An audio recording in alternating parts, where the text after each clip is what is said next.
السلام عليكم ورحمة الله وبركاته. والعصر إن الإنسان لفي خسر. صدق الله العظيم. In this surah, the very first word, wal-asr, it has several meanings. One meaning of this word wal-asr is the actual Salatul Asr. Another meaning is time, passage of the time. It also represents an era. Now, in the respect of time or passage of the time or era, if you look at it from that perspective, the next ayah, إِنَّ الْإِنسَانَ لَفِي خُسْرٍ, indeed, man is doomed. إِلَّا الَّذِينَ آمَنُوا وَعَمِلُوا الصَّالِحَاتِ وَتَوَاصَوْا بِالْحَقِّ وَتَوَاصَوْا بِالصَّبْرِ, except for those who have believed and have done good deeds and were steadfast in truth and were steadfast with patience. Now, if you link the second and the third ayah back to the first ayah, now it makes a lot of sense that time, as it represents itself, is basically set so that the person can take the most advantage of this time to be successful in this life and hereafter. And for those people who do not utilize their time efficiently, they are doomed. The only way to come out of this time victoriously is to believe and do good deeds and spend your life in truth and with patience. So time is a very relative entity. Time, as we experience on this planet Earth, is not the same across the universe. The word now, as it appears on the planet Earth, is not exactly the same that is on Mars. The number of days it takes for us on the planet Earth to complete 1 year is not the same as the number of days it takes for a person to complete 1 year on Mars or Neptune or Jupiter or Mercury or Venus. In fact, when you look at your 1 day on planet Earth, 24 hours, is equivalent day on the planet Mercury or Venus. It's not 24 hours. On planet Venus, 1 day is actually equivalent to several of our days. Similarly, on Mercury, 1 day is equal to close to 60 days on planet Earth. The year on Mercury is approximately 77, 78 days. So, in almost a day and a quarter on Mercury, you complete 1 year. It's crazy. If you look at the movement of Venus, it is not spinning on its axis the same way as other planets because of the internal force and the external force. And there are some planets in our solar systems that actually spin sideways. So time becomes very, very relevant. When the day of judgment will happen, Allah subhanahu wa ta'ala says that we will change this ard with another ard. So then a day would last 50,000 years. Allahu Akbar, Allahu Akbar, Allahu Akbar. And for some, that same day would be 1,000 years. And for some, that same day would be like praying Salatul Dhuhr or waiting between Salatul Dhuhr and Asr. So the time will be spent differently for different people. Time will pass differently for different people on the day of judgment, as everybody will be sort of kind of locked in their own little dimension. As some people will sweat to their ankles and some will sweat to their earlobes in such a way that their own sweat will exist around them and will not just flow away to the next person next to them. So these are the kind of things that when we think about it, it just blows the mind away. This is also one of the signs of Dajjal. When Dajjal appears on the planet Earth, right before that, the planet Earth will experience 3 years of drought. First of those 3 years will be 1/3 rain, or 2/3 rainfall, then 1/3 rainfall, and then the final year will be no rainfalls. It'll be drought and famine everywhere. The first day of Dajjal on the planet Earth will be equivalent to 365 days. So what does that tell you? That tells you that Earth will spin very differently on its axis. As a result, Now think about it.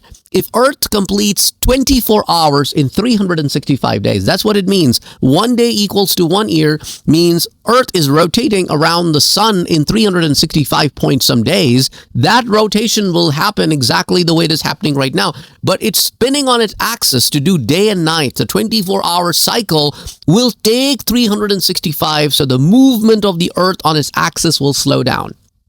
Now think about it. If the movement of Earth on its axis slows down, what will happen to planet Earth?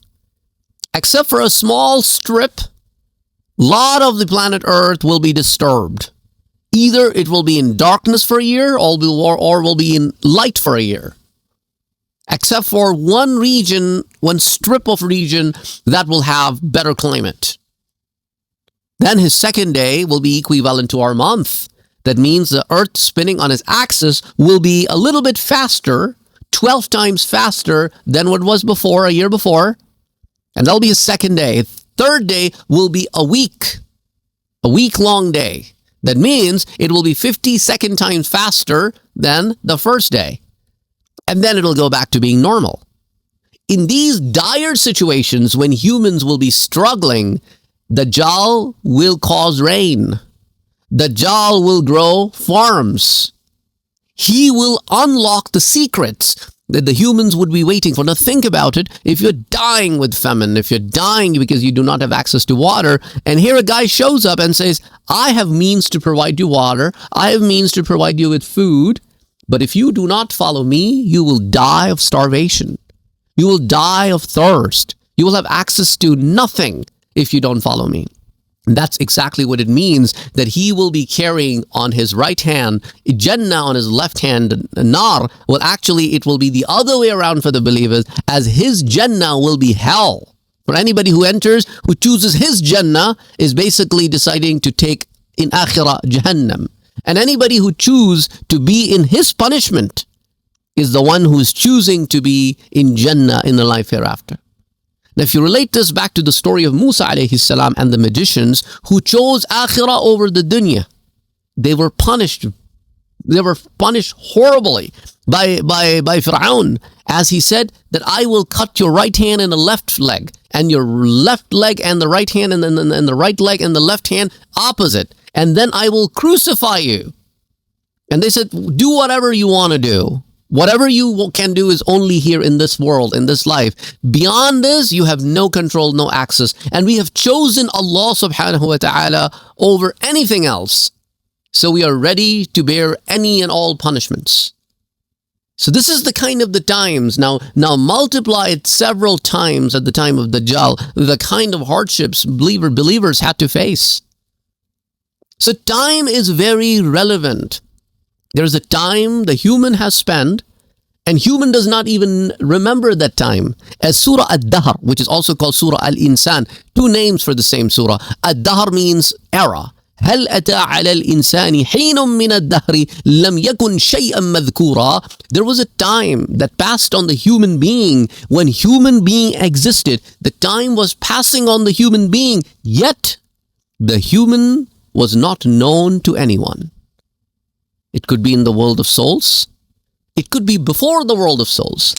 It could be referring to the world of Nur.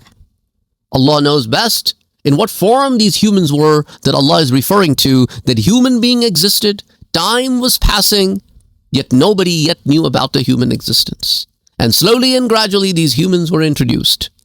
And of course, there is a lot more we can explore in this particular era, in this particular subject matter, I should say, that talks about soul itself.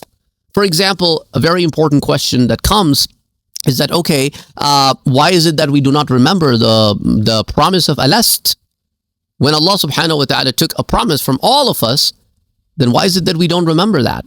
Let me know if you want me to tell you the answer to that question. In the comment section below, let me know, and we can talk about it. And then what else happened in the world of souls? If you want me to explore that, we can also talk about that. So time is our focus today. So time is very relevant. On the Day of Judgment, it's a different time frame. In the world of Barzakh, where soul goes, doesn't matter, a believer soul or a disbeliever souls. All souls go to the world of Barzakh after a person dies, which is soul separating from the body. Everybody goes into the world of Barzakh. So in the world of Barzakh, everything is differently timed. They do not have the same time frame as we have over here. According to some ulama, a few minutes over there is equivalent to hundreds of years over here. And there are some stories that circulate in that regard. We're not going to go into that detail today. But time is different. Time in Jannah is different. Time in Jannah has different laws of physics. You going from one place to another, you're not bound by time and space as you are here. In no time, you can go from anywhere to anywhere. You will have powers in Jannah that you cannot even imagine in this world because of its laws of physics and its time frame. And many other things. Now think about it, that you have a three-dimensional space in which time is a fourth dimension. So you are locked in that time dimension in a way that it passes the same way for everybody who are in that three-dimensional space, but you move away from this three-dimensional space into a different three-dimensional space, then the time becomes relative to that three-dimensional space, so that's the relativity of the time. It's pretty much like somebody who's traveling at a much faster rate can travel more distance in less time as opposed to somebody who comparatively is going at a slower speed. Similarly, somebody who is going around Earth in some kind of a spaceship or shuttle or something like that spends time or ages very differently than somebody of the same age on the planet Earth. When this person comes back, they will be aging differently because the time passes differently in the outer space compared to it passes on the planet Earth. So that is why satellites they're around the Earth in different orbits, or MEO orbit or GEO orbit or LEO orbit. Doesn't matter what orbit they are in. Time is passing slightly different for them than it passes for us on the planet Earth. And gravitational pull has a lot to do with that too as well. So what we do from the Earth is every now and then we fix their time by adding the time element depending on where the satellite is located and what orbit it is located so that it can relay the correct time. So the bottom line is that time is a very relevant entity. Now is not the same for everybody. So why are we discussing this? Why we are discussing this to help you understand that time doesn't passes the same way in all worlds. In the worlds of angels, worlds of jinns, worlds of humans outside of this planet. That is why when Allah subhanahu wa ta'ala ordered Jibreel alayhi salam to go and save Yusuf alayhi salam as he was about to be pushed into the well. Yusuf alayhi salam didn't reach the bottom of the well from the top of the well, and Jibreel alayhi salam reached the bottom of the well before Yusuf alayhi salam reached the bottom of the well, and Jibreel alayhi salam was on the seventh heaven. So from the seventh heaven to the bottom of the well, Jibreel alayhi salam reached much faster than Yusuf alayhi salam from the top of the well to the bottom of the well. Because time is very different for Jibreel alayhi salam than it is for humans. And they're created from nur, the angels are created from light. And if somebody travels at the speed of light or faster than the speed of light, then no time passes on them. Jibreel alayhi salam visited Prophet sallallahu alayhi wasallam 23,000 times or more. Thousands of times in the matter of 23 years. And companions say that it just appeared that Jibreel never leaves Holy Prophet sallallahu alayhi wasallam. Thousands of times he appeared. That means every day he would be coming several times. And to him, to Jibreel alayhi salam, it's no time. Appearing and disappearing is no time for him.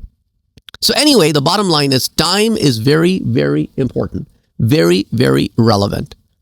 Inshallah, we will continue this discussion next time. Please let me know if you want me to talk about why is it that we don't remember, or is it really that maybe we do remember the promise that we took in the world of souls, and also if you want me to explore more about the world of souls. Till next time, Assalamu alaikum.